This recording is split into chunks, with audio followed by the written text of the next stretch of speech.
Welcome to the Two Eejits Talking Fitness podcast. I am Eejit 1, Jack McGailey, and here beside me is Eejit 2, Keith O'Rourke. What's up, everyone? So today we work on the podcast. Now, Karl, No relation. No relation. Great name though. Great name. name. Great name. All I was thinking is I've known Keith years now, Karl. This is the first day we've met in person. Yeah. I'm gonna get these two boys mixed up. And when I was getting water in there, I called you Karl. You did call in there Yeah. a second ago. I was like, it's K O'Rourke squared here. There's two Eejits. It's O'Rourke. So Karl has previously been one of Ireland's best known online coaches and fitness creators. However, and we'll get into this story throughout the podcast, these days he's become more recognised not just for fitness but for starting conversations around mental health, loneliness, purpose, identity and social health. Something we can all agree is more important than your training split or the amount of macros that you're on. So this is the Two Eejits Talking Fitness podcast with the uneducated PT. Which I want to ask about that in a second as well. But today we are going to go a bit more specifically into, I suppose, men's mental health. Why are men struggling? Loneliness and isolation. Why just talk about it isn't enough. The role of fitness and practical advice for men and for the people around them. So, Karl, my first question to you is, why the uneducated PT and where has that come from? Well, first and foremost, thank you for having me. I appreciate it. I'm a little bit rusty with I've done a good couple of talks on this, and I really kind of deep dived into all these topics that we're going to talk about in terms of the loneliness epidemic, friendship recession, sexist generation, men's mental health, the education system, how that all ties in together. I'll probably paraphrase a couple of research studies, so if I get anything a little bit wrong, don't come at me. The research is there. I just can't think of it off the top of my head. In terms of the uneducated PT, I suppose, you know, the Dunning-Kruger effect, where it's like when you start out something, you think you know everything, and you're like blissfully ignorant of how much there is to know about a certain topic. I don't know about you, I've been in the fitness industry nearly 10 years now, and I suppose when I started off, you know, I started to learn a few concepts and then thought, you know, I'm after cracking the code. You know, I know that, you know, you need to progressively overload your lifts, and you know, if you track your calories and you track your macros, you'll be able to lose body fat, you'll be able to gain weight, and you know everything's underpinned by energy balance and a calorie deficit, and you know all the basic information you need to know for body composition changes, for nutrition, and then even in terms of programming and stuff like that. So then I was like, oh, perfect, I know what I'm doing. And even then, I think after a while, you know, I started to kind of deep dive into a little bit more research and stuff like that. And I wanted to be like an evidence-based practitioner. And, you know, again, it's creating that, or reconfirming that you are capable at what you're doing, you know what you're doing. And then over time, I don't know, I can't remember what it was, but I just kind of had this realization that actually I don't know anything. And I think then you create this kind of imposter syndrome around yourself, around what you're doing. And I think, but calling myself the uneducated PT, it was just a kind of a reminder for humility, to be like, actually, there's every couple of years you realize that actually 5 years ago you didn't even know what you were talking about. And sometimes you come full circle even with the things that you're teaching and learning, but you understand it at a more deeper level as well. So I think over time I just realized that if you can kind of stay humble, that actually there's so much more for you to learn. There's always something for you to learn. It means that you'll get better at what you're doing. I think if the minute you start to realize, or to start to think that you've figured it out, that you know what you're talking about, that's when you just become complacent, and just a little bit ignorant, and that's when you can kind of make mistakes. So I think it's very liberating to be able to say, I don't know. And I think when we start our careers, you know, a client will ask you a question, and God forbid you say you don't know. Like, you know, it'd be like, I remember when people were asking me questions and it was things I didn't know, I was just yapping. I would just, I was just Talking right answer. and I'm just going around in circles, like, and I could have just said straight out that I don't know, but I'll find out for you. Or being able to be confident in your ability or your skills that you would refer out to someone else. But I think a lot of kind of personal trainers or online coaches or people in the health and fitness space, they're so worried that if they tell someone that they don't know, you know, the answer to something, that they'll leave them and go to someone else. And I think there's an insecurity there. And I think to be so secure in yourself to say that actually I don't know what I'm talking about, which I'll probably say a lot on this podcast today when you just ask me questions, is that actually a lot of these things I don't know, and I'm just kind of fleshing out ideas, in real time. So I think it's just a humility thing. It's like when you know that you don't know everything, it opens up the door for you to learn. Yeah. No, I absolutely love that. Like, I mean, one of the reasons why we set up this podcast was because we're like, what's the niche there? What's like, what is the podcast? And like all the podcasts out there at the moment are, how do we optimize things? Yeah. How can things, and optimize is just a fancy word of saying this is the best way of doing a certain thing. Yeah. And like, we are examples of like, we are not the best way of doing things. And like, we have no idea how to do a podcast. We have no idea how to interview guests. And it's just like, well, that's the best. Looks good though. It looks It looks great. Fake it till you make it. Yeah, exactly. You're doing well. But yeah, I 100% agree. But I think like you see that a lot in social media today and today's society, is that optimization is like you need to have the perfect morning routine and you have to have the perfect training split, and you're trying to optimize your health and you're trying to optimize your business, and you're trying to optimize everything, and it just creates just overwhelm for people. Like sometimes the best thing to say is just like, you know what, I'm just fucking doing things my way. Yes, messy and it's not perfect and I could probably do it a better way, but I'm just going to do it my way, and I'm actually just going to enjoy what I'm doing. Just going to enjoy the podcast, and maybe I don't know what the specific niche is. I'm just going to chat to people and be interested in them and talk shit and have fun and all that stuff. Like, I find that's a better way to do it. Yeah. But you see that as well with the over optimizing side of things, where so many people put so much focus on optimizing every part of their life, and then they get to that part where they're living the life and they're miserable. Yeah. They're not happy because they're like, I thought this is what I wanted, but now I've no time for joy. I've no time I've cut out people that I used to love spending time with.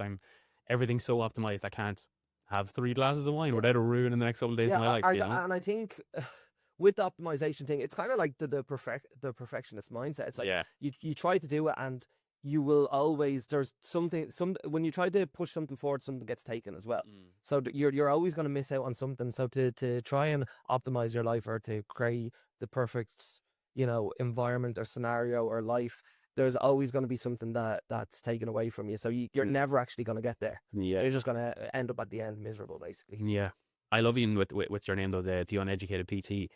It's a great level of self-awareness that is not there in the fitness industry and just online industry in general. Like, I think self-awareness is one of those things where you can see people that have enough self-awareness to know, I don't know everything. And most of the people we would follow, probably yourself, and see online are people where you're like, they're very much aware of, hey, science doesn't have all the answers. It has a lot of answers and it has things that will send us in the right direction, but it all ebbs and flows. There's certain amounts of things that can help, certain amounts of too much of anything's a bad thing. 100%. But when you see other people that are like, this is the only way, you're like, that's someone that doesn't have that level of self-awareness to be curious enough to see, hey, maybe this isn't the only way to do things. So when someone like yourself has that, very much like, you're self-aware to know, I don't know everything. It's like, oh, refreshing. I like this person. Like, I can relate to this person. Yeah, I think there's a difference between, certainty in what you're talking about, and then just blissful ignorance and being like, this is my way, this is the only way, versus, okay, this it's you see it when they talk about experts all the time. Experts don't talk in absolutes. They don't say always or must or has to be. They say this might be the right way for you. And I think we were talking about it just before we aired of photo shoots are really bad or photo shoots are really good. I was like, this might be the right approach for you, this might be a terrible approach for you. And when you're in the advice industry, which, everyone wants to be in the advice industry these days, it's like you have to tread carefully with what you're saying with people, I think. But then again, absolutes and certainty on social media gets clicks, right? It gets engagement. So, there's currency in that as well, even if it's not beneficial for the individual. Yeah. Well, come here. Let's jump into a little bit of kind of what we were going to kind of discuss in today's episode. So you, Karl, obviously a lot of us that probably people would know you online, or people that maybe initially started following you or finding you online, would have been from the health and fitness information you were posting before, and kind of originally started growing the following and whatnot, where you're posting, calling out waffle that we see online when it comes to health and fitness, like nutrition, training tips, all that kind of stuff. And in the last couple of years, you have shifted more towards, like Jack was saying, the loneliness epidemic, looking at men's mental health, looking at isolation and purpose and those kind of deeper topics in your content and whatnot. Even you're still coaching, you're still fitness coaching and whatnot from that perspective. What was it? I think when we were looking back, it was almost like November 2024, Oh, nice. around that time when you last were posting like just straight up fitness health kind of videos and information. What was it that made you make that switch into the type of content that you're posting now? God, it's hard to kind of put an actual reason or a date on it, but I suppose I was obsessed with nutrition content for a while. Like I loved, like having a little bit of a pushback to someone puts out something and then you're like, oh yes, well I actually have the evidence to prove this person wrong. It's a bit of ego involved in that, and I think you see a lot of that in call out culture online as well. Now a lot of people do it in a great way because they just want to give evidence or to give good information out to people, and I think it's really important to call out the idea and not the person as well, which I tried to do. But yeah, I really enjoyed talking about fat loss and calories and nutrition and all that stuff for a long period of time. And I think over time, it's like everything. Essentially, we just evolve and we branch out on different ideas. And I think a lot of it came from understanding more information or just being exposed to new ideas. And then some of it came from personal experience as well. Like I was doing we talked about optimization, right? I was doing all the like training well and getting to sleep early and getting in control of my nutrition and having regular meals at regular times and getting enough protein and fiber into my diet and drinking the water and all that stuff. And I ended up being still miserable. Like my well-being it wasn't there. What I realized over time is that I was going through something that I would then start to teach other people about, and that was like transitional loneliness, where you go through a transition in your life where things change. And for me, it was like I had all these kind of connections in my life, and then I went through a period of time where like I was online coaching, I was immersed in building a following and coaching my clients online and doing the Zoom calls and stuff like that. So I was spending a lot of time online. And on top of that, then other things were changing in my life. Like I moved into my own house. I was living on my own. I'd just gone through a breakup, so I wasn't in a relationship anymore. I had just retired from football because my knees weren't going to handle it anymore. And you're not seeing your friends as much because we're all busy and people are having kids and having families and work commitments and stuff like that. So I found I was spending a lot of time online and not in the real world. And I just felt off, and I couldn't actually. It's so obvious to see it now, but I couldn't see it at the time as why did I feel like that. And I just felt off. And like transitional loneliness can happen to anyone at any point. It can come from you moving to a new city. It can come from you starting a new job. It can come from someone's kids growing up and leaving the house and going off to college. It can come from loads of things. And for me, that transitional loneliness came from a lot of changes at once, and then using my work to keep myself busy because I didn't have anything else on, and I felt I was just fucking miserable, basically. And so what I did then, and you talked about 2024, the last time I kind of was posting nutrition content and fitness content. I felt like I just needed a huge change in my life, and a lot of people like closed down their business for financial reasons, stuff like that. My business was going really well. I built a following. I had a full client list, great clients that I would chat to every single day. But I just didn't want to be online anymore. I needed to make a change, so I closed down the online business, and I was like, right, I need to actually get out in public and see people again. And this has happened to so many people who don't actually recognize it, because a lot of us are transitioning to remote work. People are spending less time with people in person.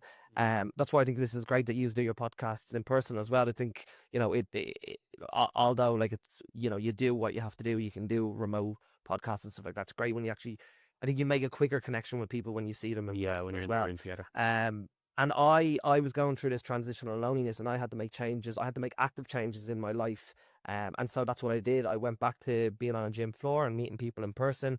I tried to go back to, meeting my friends out and like not saying that I'm too busy to go meet my friends because I'm working and falling into the hustle culture trap and stuff like that.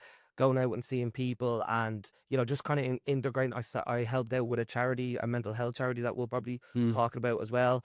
And I was just trying to integrate myself in the community as much as I can and give myself a reason to see people because I was obviously going through this. And then through the experience of going through that and realizing that you can you can count the calories, you can, do the exercise, you can drink the water, you can go to sleep on at the right time. But unless you have social connection in your life, unless you can like create relationships, you're not going to be healthy. And the research shows this. And this was another thing that I felt, obviously I was deep diving into a lot of kind of research on nutrition. I ended up deep diving into Julianne Holt-Lunste's research, which is I've probably heard before because it's gone mainstream a couple of times as well. It's like that loneliness is detrimental to your health of smoking up to 15 cigarettes a day and greater than obesity and inactivity. And when I heard that, I kind of didn't really believe it at the time. I was like, that doesn't make sense. You know how detrimental obesity is to your health. But when you go through the research and you see that, increase in mortality, increase in 50% increase in dementia, like it's so detrimental to your health that I was like, okay, there's actually something in this. Maybe I should look into this further. And so I was obviously doing it myself, trying to integrate myself back into society and create social connection for myself. And I was also learning about it, and I was also sharing what I was learning online.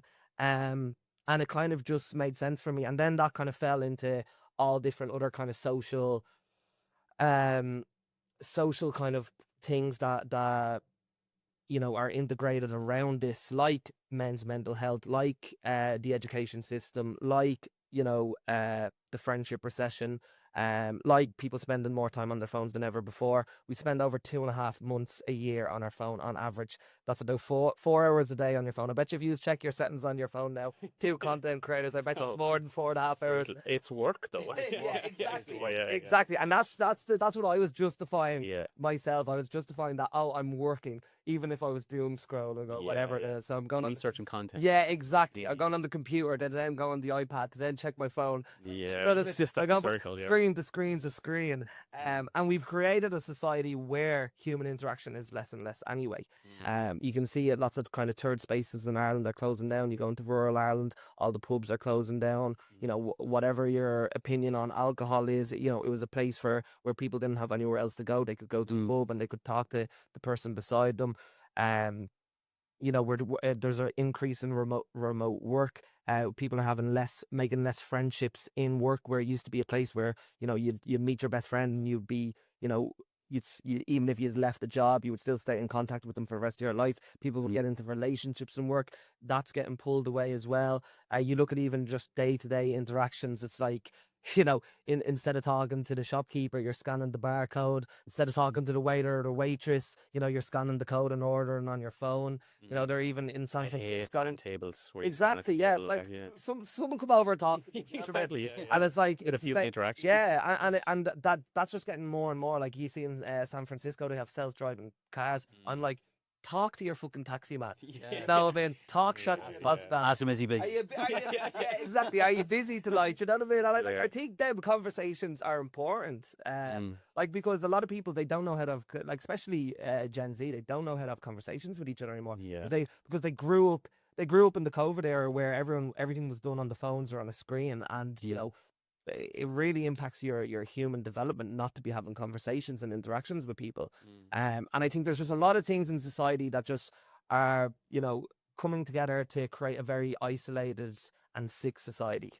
So to give a very long answer to why I'm not creating nutrition content anymore, I think if through experience and through learning, I felt like this was more of my calling, essentially. And not that I don't think nutrition is important, but a lot of the food issues that people have can come down to a lack of connection and loneliness anyway. When people feel lonely, they end up going to the food as a coping mechanism. Even loneliness and connection can cause weight gain. So it's still tied in there with health. Yeah. But just from a different aspect. Yeah.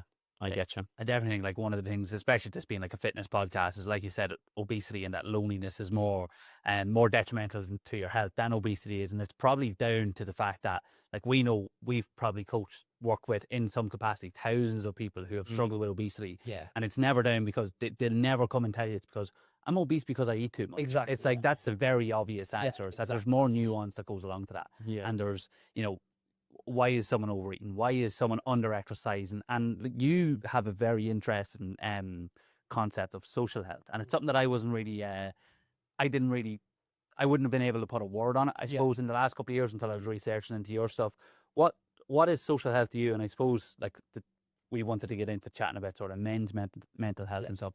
Why do you feel like that aspect is really important for men's mental health or mental health in general? Yeah, I think it's really, really important because, so for me, social health is the thing that a lot of people get confused on when you talk about social connection, social health, relationships, is that, you can be alone but not lonely, and you can be lonely but not alone.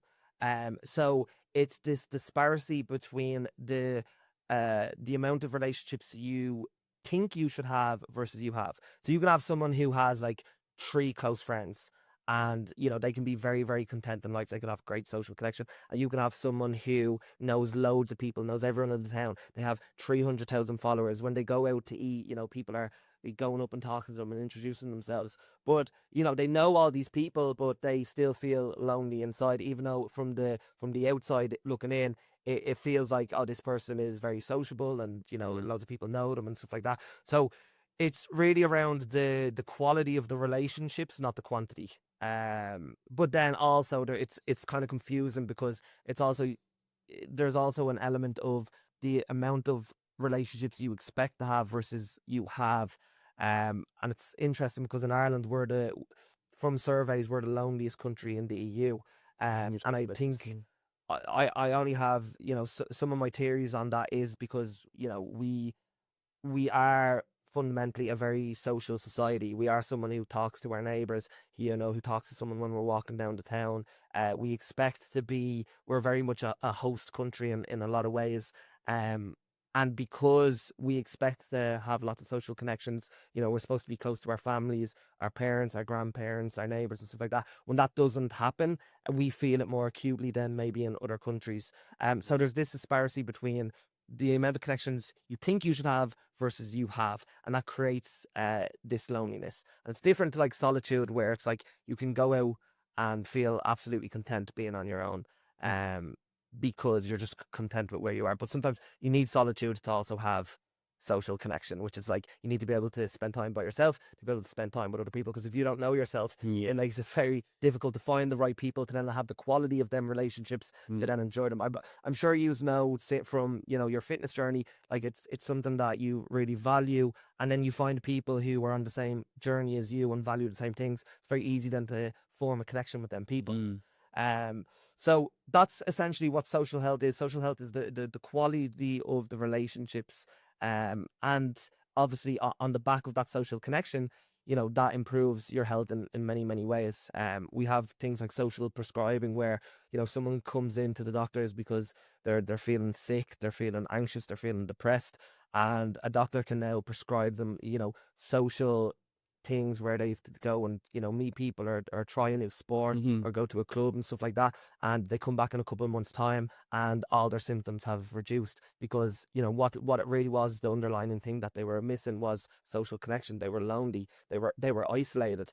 And you see this as well with older people as well, if they lose a partner, and especially with men as well, who women find it a lot easier to create connections and to hold on to the relationships. Like if the husband dies, the wife still is able to hold on to all the relationships that she's formed. Whereas if the wife dies, and I see this in my own dad as well, my mum passed from cancer a couple of years ago, he finds it very difficult to keep up with relationships and stuff like that, because that was my mum saying, come on, we're going to see her, or we'll see him, and he would just toddle along basically. So it's really difficult for men to hold on to relationships over time.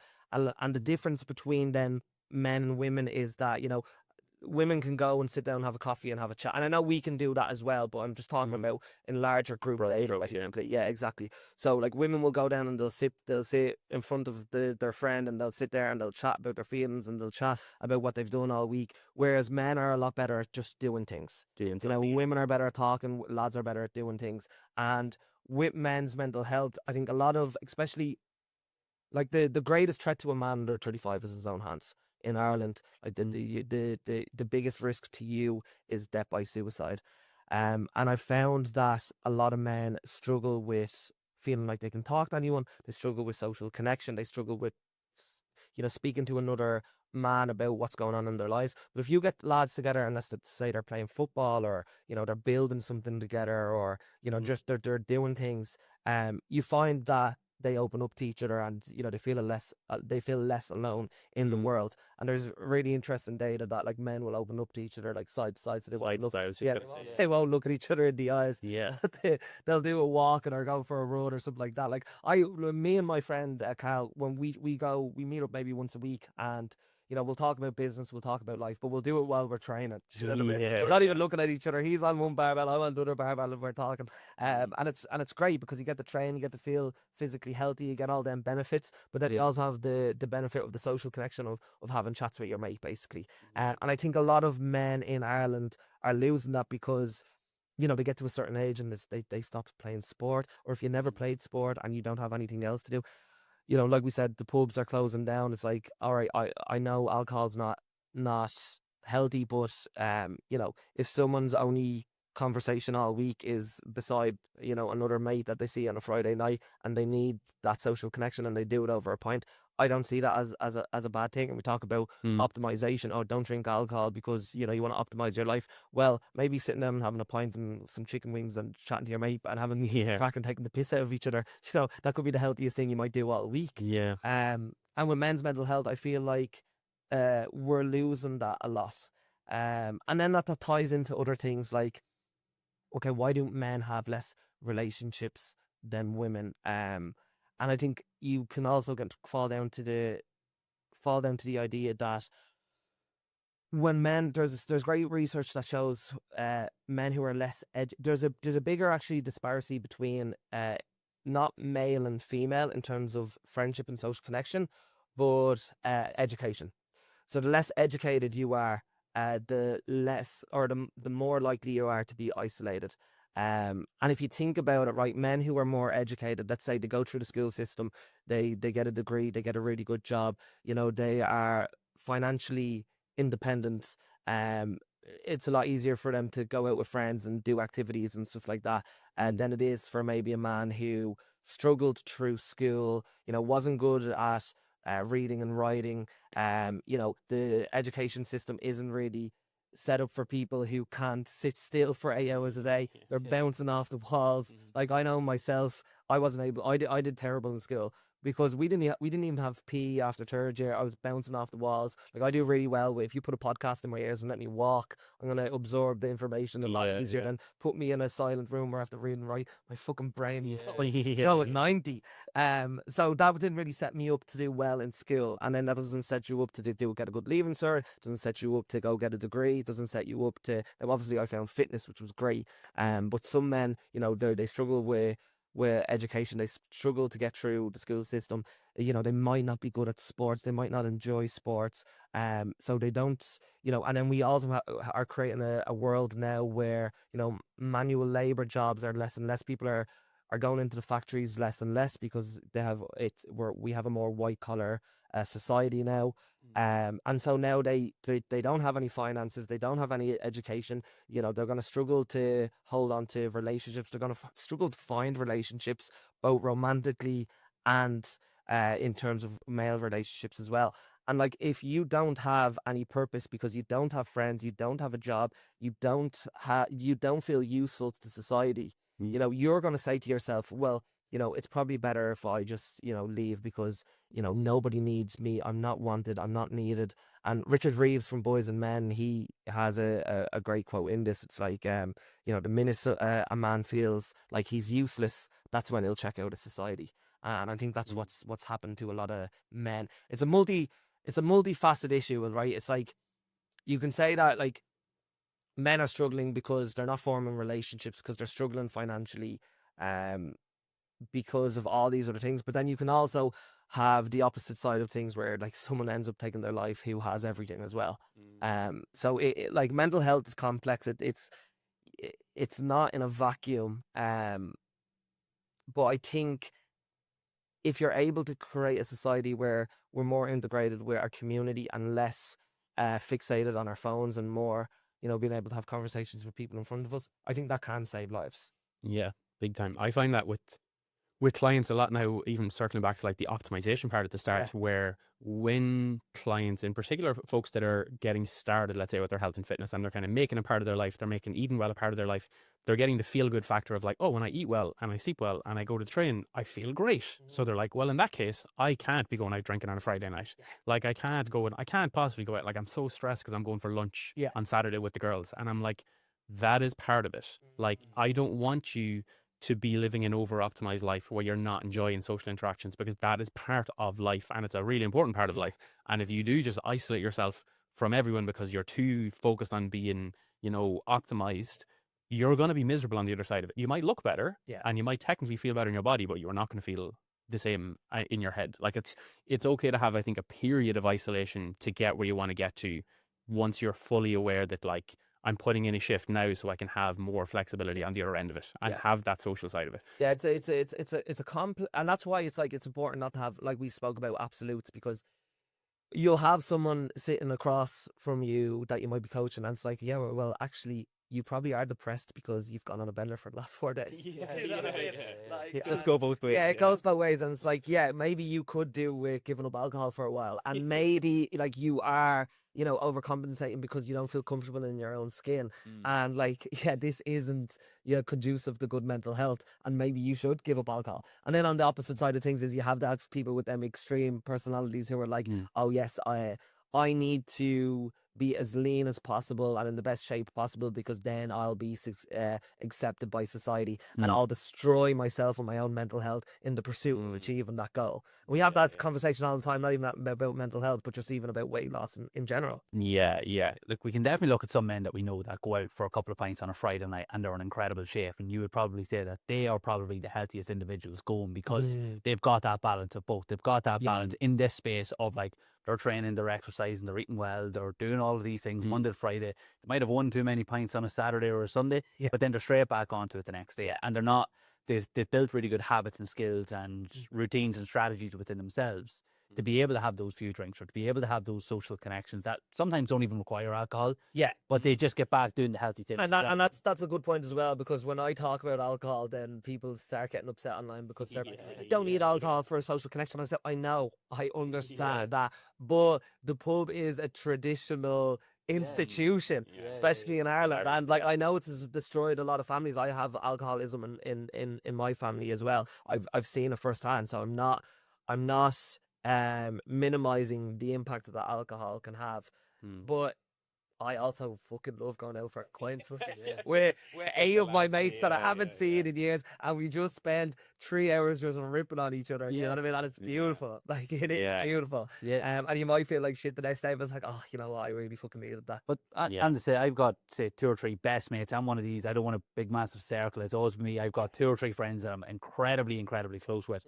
And we always make it our business that once a year we go out for a couple of pints at Christmas, because we're all very busy. There's kids involved now, might be living abroad or something like that, and it's like those couple of pints at Christmas. Now it's not a couple of pints; it is a couple of pints at Christmas. It's all so in moderation is definitely not going on at Christmas. It's traditional. It's sitting in an old man's pub by the fire. It's who can race to drink the fastest pint of Guinness. But I always find that like, even though we're all really close, like it nearly just renews that friendship for until the next time we go and do it. Because the following day you're sitting there, you're dying. The missus is asking you, what just got up to the night before? It's like, not really sure. And the message, when the first message goes into the group the following morning, when it's like, I am dying, it's like, I can't wait to do that again. And you know what? It's really funny because so obviously in terms of loneliness, which obviously we're speaking about as well, I always make this apparent to people that the loneliest demographic isn't older people, which people would think. It's actually younger people. It's people from 18 to 24 or whatever it is. And ironically, it's like they drink less than any of the generations before them. And then people always go online and say, oh, they must be really, like Gen Z must be really kind of switched on because they're drinking less than any other generation. But they're not going out. They're just isolating in their rooms. They also, you know, have less driving licenses than any other generation before them. So they don't actually go out and experience life. They're not going out and, you know, going to a pub and getting rejected by a girl. They're swiping on Tinder or whatever it is. You know, they're confining themselves to their box rooms. And, you know, then we're surprised that we have a generation who anxiety is through the roof, depression is through the roof, self-harm is through the roof. And it's like, you know, they're not getting out and living life and, you know, experiencing everything that you experience through your stupid mistakes. Yeah. We were just talking about that even beforehand in terms of like, if you were talking to like your younger self, what advice would you give them? And I was kind of making the point to Jack that like, I don't think I would, because I think we were lucky in our generation that we had the world before technology, but also with the birth of, let's say, social media and all that coming in. So we kind of seen both sides. So we have a good idea of like, oh, I can see what's not good about it. Like I can see the negative effects on myself because of it. So when it comes to like nowadays, I think we're more clued in to be like, I need to spend less time on this. I need to spend more time with my friends in person. But when you haven't gone through that, when you're younger, you're kind of, I can only assume they just don't even know. They don't know. What they're missing. And you talked about self-awareness earlier. And it's like you have the self-awareness to know. And even then, it's really, really fucking hard. Like, you know, even then, you have the self-awareness to know that you should be off your phone a little bit more. Still. And, oh, I feel like shit. Why do I feel like shit? Oh, it's because I've been doom scrolling all morning and not getting out and doing what I need to do. Like, you know that, and you're still following into the trap because it's so fucking addictive. How can a 16-year-old or a 15-year-old who hasn't developed mentally be able to combat that kind of stuff? It's fucking difficult for them. Like, is it Napa Valley or California? I don't know what the tech town is in California. Like, they are paying their engineers, their software engineers, hundreds and hundreds of millions to make you addicted to the phone. So, and that's why I think like this Silicon Valley. What Napa Valley? Napa Valley. I don't know. That's they do wine there, don't they? It's something like It's better. I think I heard it on like a movie once in that shit. I associate it, but like they're paying millions and millions and millions. So like this isn't a case of just social media is bad, because it's absolutely not bad. Like without social media, We would be doing this. you would met each other. You know, I definitely my first interaction with Keith, I think, was on a Zoom call or something like that. You know, but it's I think definitely just now social media and the optimization culture is probably what's causing sort of. I think 16, the 17. people, we need to just make the social media companies you know, accountable to how addictive they're making the product, because it doesn't actually have to be that. You know, do you remember Instagram used to be you scrolled and scrolled and then it got to the end and then it was done. Now it's like you pick out one thing and then it just shows you more and more and more. And let's say if you're a young girl who is experiencing suicidal ideation, and then you're kind of, you know, double tapping on things about kind of poor mental health, and then it will show you more and more and more of that. Like I think there was a girl in the UK, she was 14 or something like that, and her father found her up in the wardrobe. She obviously died. She hung herself. And they went through her social media account and stuff like that. And I think when they went to court and stuff like that, they found like over 3,400 just posts about killing yourself, basically. Jesus. And then you also had on AI recently, ChatGPT, one of the basically the AI just became a suicide coach for a young boy as well. And they're suing Sam Altman for that as well. So it's like, you know, you have these really impressionable kids, and you have this disparity between this huge social media company that's trying to make things as addictive as possible, and, you know, through doing that, the algorithms are pushing things that they didn't realize that were going to become an issue, like you know, encouraging people to die by suicide or self-harm, essentially, because there is that side of social media as well. There's whatever side you engage with is the emotion there. So whenever I'm so fucking angry at moments. I remember, like, just when you said Instagram a couple of years ago, like Instagram was you had one option that you scroll to the end and then that was the end. Whereas now you scroll to, you get bored and then you're like, right, I'm going to go on to stories now. And you go on to the reels that your friends have liked, and then the reels that Instagram thinks you like, and then you go on to your explore, and then you've rebuilt up your capacity again. I'm going to go back to the grid again, or maybe I'm going to go and look at other things. Like it's crazy how developed it's become, and it's not developed because Mark Zuckerberg or whoever's in charge of doing all of these things have a great idea. It's how do we people stay on this platform for longer? Yeah, it's incentives. It's always incentives at the end of the day, and the incentive is if the longer we can keep you on this app, the more money we make, basically. You know, so and they haven't needed to be accountable to it. So, like, I think in China they had, I don't know how true this is. I remember seeing it before, but you know, instead of you know, obviously TikTok is their company, but for Chinese students, they wouldn't have them like kind of looking at brain rock content, that it was all like education stuff like that, because they wanted their, you know, their population to be better than the Americans, basically. Kind of in this global kind of race to the top. So like they can do it, they can make it less addictive, they can make it that, you know, it's for educational purposes, they can make it that, you know, it's a little bit more conducive to good mental health.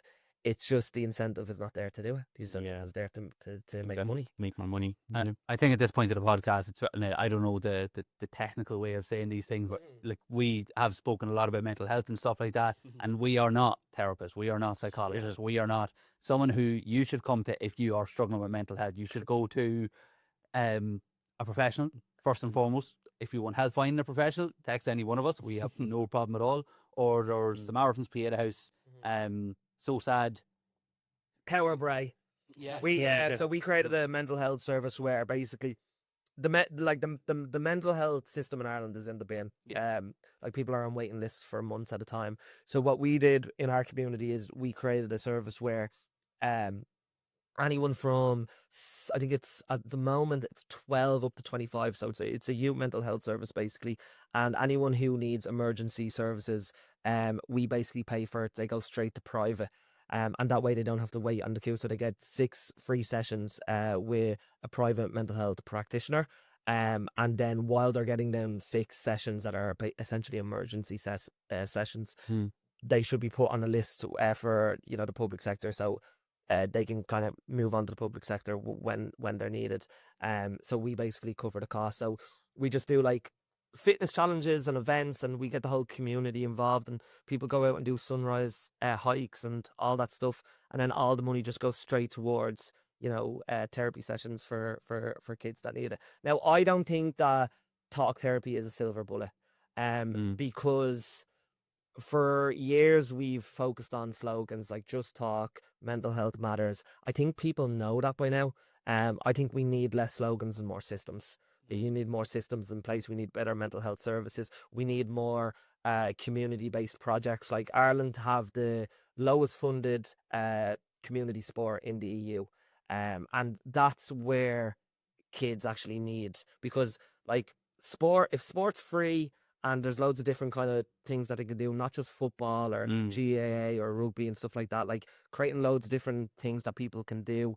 You know, first of all, you're going to be outside moving your body, which is going to help. All right, obviously, like physical activity does help mental health. There's no point in saying it doesn't. But then you also have that community aspect. You're with other people, and you'll also have like coaches who can get involved and actually kind of, you know, help develop kids to becoming the best version of themselves. Like I was very lucky that, you know, especially for young boys, I think there's less and less male role models. There's less male teachers in the school. There's less coaches. There's a lot of families growing up without the father in the home.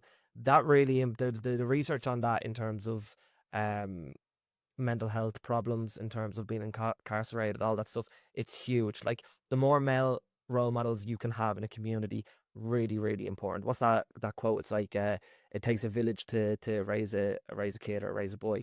I think that's really, really true. Like I remember from all my time playing sport, I remember every single one of my male coaches, and they all had a profound impact on me, as well as my dad, as well as, you know, my mates' dads, like neighbours and stuff like that. I think it's really, really important to have healthy role models across the community. And the government, not to make it political, but they've put like 1.6 billion into mental health services, into PADA and all that, but they put fuck all compared to the rest of Europe into things that actually help create good mental health. So instead, they're proactive work. Yeah, exactly. Proactive work, for, you know, focus on prevention rather than cure. And, you know, it, like, you look at my hometown, Bray, like it's a huge town, one of the biggest towns in Ireland. We don't even have an AstroTurf in the place, and the amount of kids, you know, that like they could be going on an AstroTurf and playing football rather than hanging around the street or staying at home in their box room and stuff like that. So I think, making that as accessible as possible for people. Obviously, it's not one or the other. Talk therapy is really good, and that's why we created this charity where, if you are in emergency, that you are able to get access to the free mental health services on demand. Because like if you have suicidal ideation and you want to kill yourself, you can't be waiting 4 weeks, 8 weeks, 12 weeks on a waiting on a waiting list to go see someone. But on top of that, anxiety and depression and mental health in the EU is increasing because, again, there loads of different reasons, but again, they're not being involved in their community. They're not creating, resilience through exercise and through activity and through, spending time with youths. So, we need to create that environment to promote good mental health as well as have the service there if they need it. If that makes sense. Yeah, you've kind of that's one of the questions we were going to ask you. Coming from like the fitness background, we all know the impact taking care of yourself, training and exercise and nutrition, everything can have on your mental health and your confidence and whatnot. But it's also, like you said, that's not the cure. Yeah. You see a lot of people online, particularly, the kind of influencer variety that go into the gym with the hood up being like, the gym is my therapy. And it's like, if you're someone that like genuinely needs therapy, like go and speak to someone, whether or not it's a therapist, whether it's a mate side by side or something like that. Like we even find out with our age, we get a lot of, I get a lot of slag, and myself and the lads get a lot of slag, and we're all in our 30s, and we started playing golf. Yeah. And like, it's exactly you said, it's like 4 or 5 lads, you go out, you spend 4 or 5 hours together, and then maybe you go for a few drinks afterwards. 100%. But the whole time you're playing golf, you're chit-chatting, you're catching up, especially if you go out with just 2 people, you're there for like 4 or 5 hours, you just have real deep conversations. You're outside, you're exercising, you're out in the fresh air, you're having deep conversations with your friend, you're having a bit of competition, and you're going and enjoying yourself after. It's perfect. Yeah. All my friends play golf. They all do like a golf society where they pick a place in the country and go down. And just go on the absolute bender. Yeah, and I'm like, fuck, someone teach me how to play golf quick.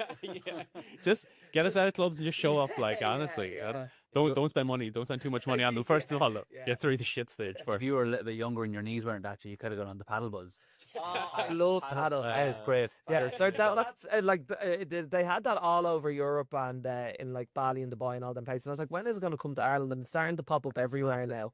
Yeah, it's great. It is. And it's what's great about paddle compared to like tennis is that you can be really shit at it, but straight away you can pick it up really quickly. And if you're, I've played 10 times, so I'm not great now. I'm a Boast paddle.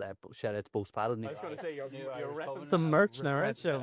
They already sponsored. This one, I'm not sponsored. Check out the lads. But like if you're playing with something that you're so much better at, it's not fun to batter them. No. So you can set them up so that you get another good shot, and whereas golf's the most frustrating sport in the world. Like, I don't know how you... It is, but it's great crack. It's also, it's great if you're with someone else that gets real pissed off playing it. It's a fun experience watching them have a meltdown, but they're 2 holes You want to be able to rage bait your mate. That's what it's all about. Exactly. Even 2 holes later, they're like, this is the best day of my life. Isn't that a good hole? Like, you have one good shot and you turn into Tiger Woods and you're trash off the whole Michael Jordan trash off. Just bringing it up after every fight. Yeah, big. Look, I suppose this podcast has gone on quite long now. I don't even know how long we're in here. Our studio's probably going to kick us out at some stage very, very soon. So Karl, if we were to ask you, and again, this is going to be, we're going to sell this short and asking you this question. But again, what can men actually do? So again, I don't want to have to ask you this question, but if someone was to come out of this with a handful of different action steps, maybe they're feeling lost, maybe they're feeling lonely, maybe they feel like they don't know what direction they're going in, maybe it's with their mental health, maybe they're not suffering with their mental health, maybe it's just they're in a bit of a rut. Again, I know what you're saying.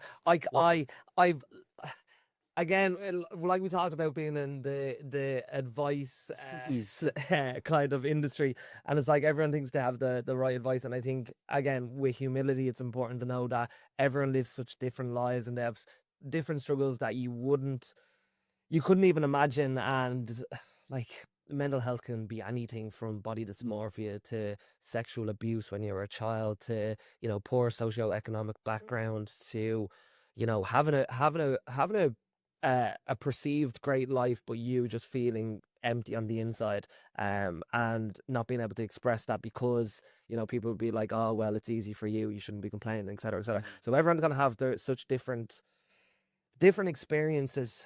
So I can only give advice from the perspective of myself. And I think that can help people, because sometimes people resonate to you being very vulnerable and open about your own struggles. So when I was going through the depths of my own mental health struggles, I think a trap we can fall into is being very self-absorbed. And I don't want to say that in a way of like, oh, just stop feeling sorry for yourself or something like that, because obviously I know that isn't helpful. But we do live in a society where everything's me, and not we. And I remember when I was feeling really, really depressed, that I put out a post saying that I was going to raise money for mental health, and we were all going to climb up the top of Bray Head at sunrise, and we were going to, you know, represent all the people who have died by suicide in the town. So they would all come up, they would have a t-shirt on them with the name of someone who died by suicide, you know, whether it was a brother or a son or whatever it is. And we all did that experience together at the top of Bray Head at sunrise. We called it Carried Away, and everyone had a weighted backpack on. And organising that got me out of the dark place that I was in, because I was less thinking about myself and I was more thinking about other people. I was thinking about the community. I was trying to create something for other people. And I think we're all missing a little bit of kind of purpose in our life, and we have to find that in some way. And it can be really, really difficult when you have so many problems as a man. And I think a lot of I've spoke to a lot of people about people who they know, who they loved, who would die by suicide, especially males. And you know, even a lot of it is like they were struggling financially, and you know, sometimes, you know, some people don't need to go to talk therapy; they need to earn an extra 20 grand a year, you know, and get them out of that pressure, because a lot of times men can feel like, oh, I can't provide for my family, or I can't provide for whoever, or I can't provide for myself, and that can be really difficult as well. So it's really, really difficult, and I think that falls under the element of systems rather than personal responsibility. I think if we're just going to talk about personal responsibility, because we can talk about systems all day in terms of, you know, this is against me, this is against me, this is against me, and you can blame the government, you can blame whatever it is, but you still have to live your own life, right? So you have to decide what you can do. And I think for me, the best thing that I did to improve my mental health, or to get me out of a dark period, was to focus on other people, not myself, to try and to provide for other people, to try and create service for other people. But then on top of that, also to try and integrate myself back into relationships that matter to me. Be close to people, try and have open, vulnerable conversations when you can. I know that's really, really difficult for men. And I think if you do all that, and you do all the small things like looking after your general physical fitness, trying to stay off your phone as much as possible, trying to get out for a walk in the morning. I love to go for a hike. I always, you know, if I can go for a hike and be in nature, I feel like, you know, I'm in a place that's bigger than just myself and my problems. Obviously I live in Wicklow, the best county in the country, so I'm exposed to all the best places to go for hikes. But I think, yeah, it's like it's the little things become the big things when you're really going through it. It's like, get out for a small walk, you know, have a shower, get yourself dressed. If you can, exercise. If you can, spend time with a friend, spend time with a friend. A lot of the times when we're in our own heads and when we're mentally down, we feel like, oh, I don't want to bother that person.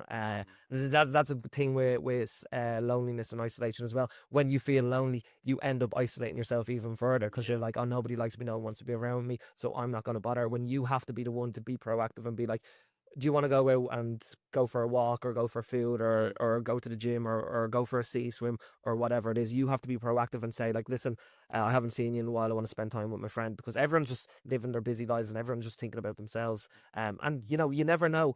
It's like you could be actually helping someone else by you reaching out. Like you're thinking to yourself that I'm feeling depressed, I'm feeling like this, when again, you're thinking about yourself, and like your best mate could be going through the exact same thing or even worse. But you reaching out and saying, listen, I'm feeling a little bit shit, you want to go and grab some food or something like that, might be the best thing to do for that person. So I think when you're trying to come from a place of service and helping other people, it helps you, because you can't solve your own loneliness, right? Like you can't, because for you to solve your own loneliness, you have to depend on other people. But you can solve someone else's loneliness. You can go and help someone else. And I think that's a really good thing. There's also a really good charity called Alone, where it's like you can spend time with older people as well. And you Mhm. know, with older people as well, they're also socially isolated. A lot of older people in Ireland and the UK say their best friend is their television. They can spend a month by themselves. So a charity Alone pairs people up where you go and you have a chat with an older person for an hour. Get one of them on your podcast. Session. Yeah, Get it an is. to an hour. Yeah. Um, We love so, to. so that's what I would say. Long-winded answer. It's like many things you can do, but I think if you can try and get out of your head and focus on other people rather than yourself, it may solve some of your problems, not all of your problems. And it's not advice for everyone, but maybe someone.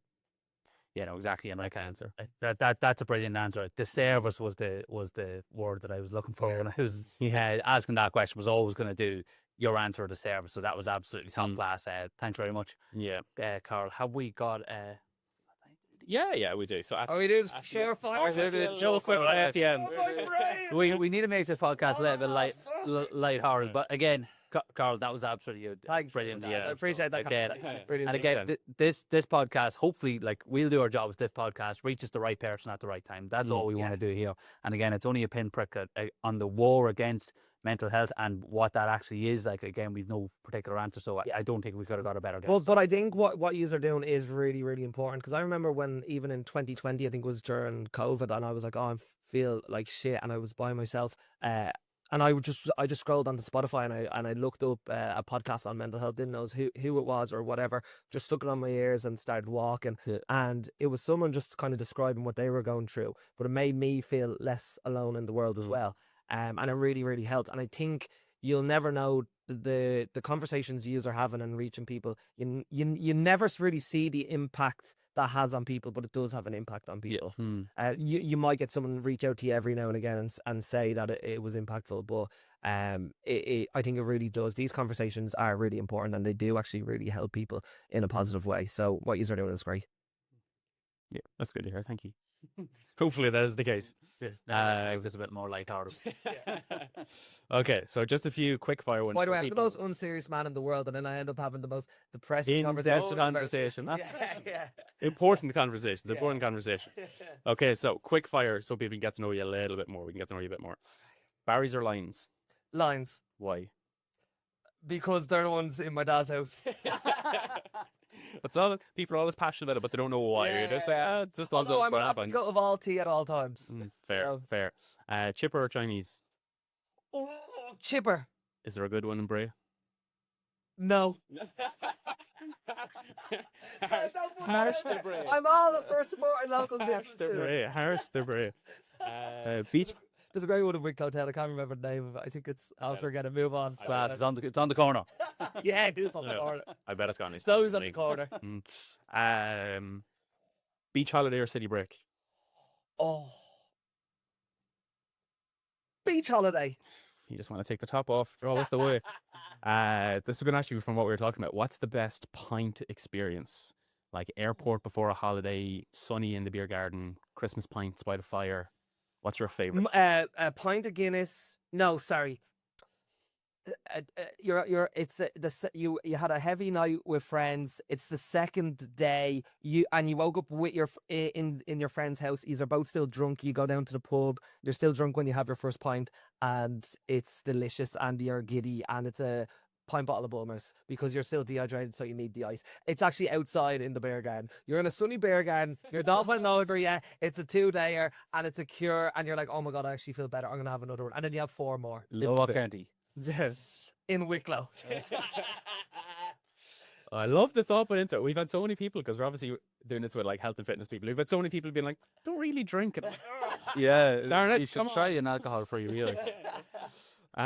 morning workout or evening workout? Oh, I would love to say morning, but it's evening for me. I train better in the evenings. I'm not really a morning person, even though I have to get up early all the time. I'm tired right now. It's already too early for me. We should have done this at 8:30.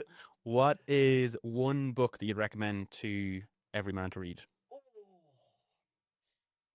Doesn't have to be the book, just a book. I'm reading Crime and Punishment now by Dostoevsky, and it's all about morality, and it's a really difficult book, but I'm actually really enjoying it. And it's basically about how your morality doesn't come from yourself, and you think you can do something.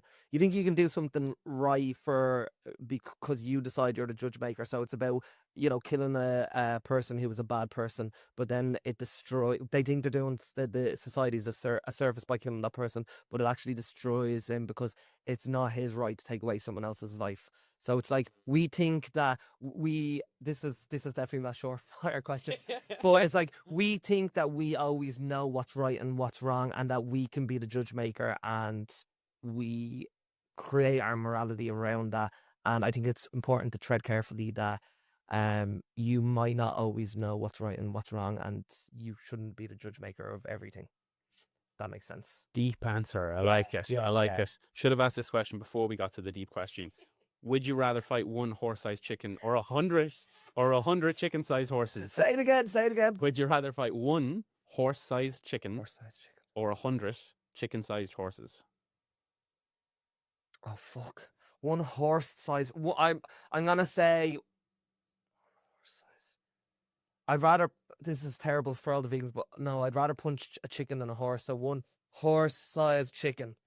Just because you don't want to punch a horse. I don't know. Punch hundreds of horses. I'd rather. This goes back to morality as well, but I'd rather hurt one person than 100 people. Oh, look at that! Getting the deep side of it. Getting the deep side of it. Philosophical. I think that's a good one to finish on. That's a good philosophical answer to finish on. I just always be gobsmacked about the thought that goes into that question. Yeah. I love people trying to picture it. Yeah. Those are horse-sized chicken look like. Yeah. I just pictured like a rib shot to like the big chicken. It's like probably take me down, but anyway, we'll go for it. I didn't go see Mulligan. Still thinking about that. He put his jiu-jitsu brain on, and he was like, I mean, he'd love that question. He was asking how to check it out and everything. Yeah. Karl, if people want to find, we'll tag you on absolutely everything. If people want to find out more about you, where do they go? The Uneducated PT on Instagram. Just don't message me, but you can engage with my contest. I'm very, for someone who knows social health, I'm very unsociable on social media. Socials. Yeah. And if anyone is struggling with anything to do with mental health or anything, we are not practitioners, we're not psychologists, but we will put in the description below this podcast all the different places that you can go and get help. So this was the Two Eejits Talking Fitness podcast with the Uneducated PT and Karl O'Rourke over there. I'm going to get mixed up with the coaches, right? Karl P. I'm Eejit 1, Jack McGailey. This was Eejit 2, Keith O'Rourke. We'll chat to you on the next one. I always do this. So if you want to listen to the next podcast, click here, because it'll be on YouTube. So it'll be something there. Keith's going to edit all that in, right? My Instagram handle is here. So you can find that right there. And we'll catch you in the next one.